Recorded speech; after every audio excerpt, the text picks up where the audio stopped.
Let's go back in time. No, way back in time.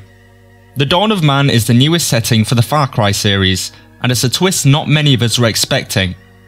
A time of limits, the game is set in the Stone Age, 10,000 BC to be exact. You play as Taka, a hunter stranded with his tribesmen in Urus, a huge open valley host of creatures such as saber-toothed tigers and mammoths.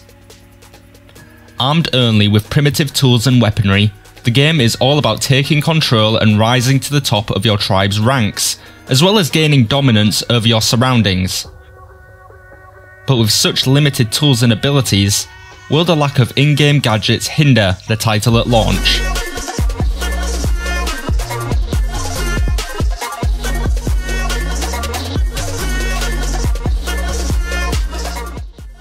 Limitation.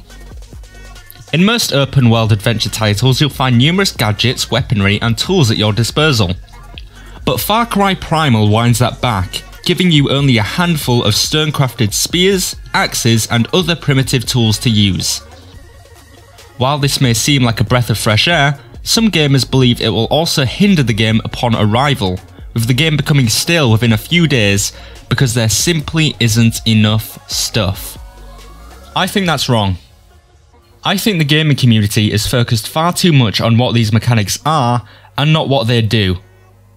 Sure, having a plethora of weaponry is great, but having multiple weapons and tools that do the same thing is not. In a game, what's the difference between a bow and arrow and a gun, really? I mean, both require accuracy, both use ammo, and most importantly, as a means of attack. The same can be said for the presumably rideable Far Cry Primal animals and modern day vehicles. Both get you from point A to point B, both will be disabled if damaged enough, and both will surely incorporate some form of upgrade system, which is something I also feel people are forgetting. Far Cry Primal will most definitely have an upgrade system, with wooden axes and clubs being made stronger through scavenger items such as stone or other more sturdy materials, which will not only add layers of depth, but more opportunities for variety in the game. Furthermore, the limitations present in the game will allow Ubisoft to focus on Far Cry series staples such as outpost control and stealth mechanics, but it will make sure you do it in a different way this time round. No longer can you sneak into a camp with your gun at the ready just in case you mess up.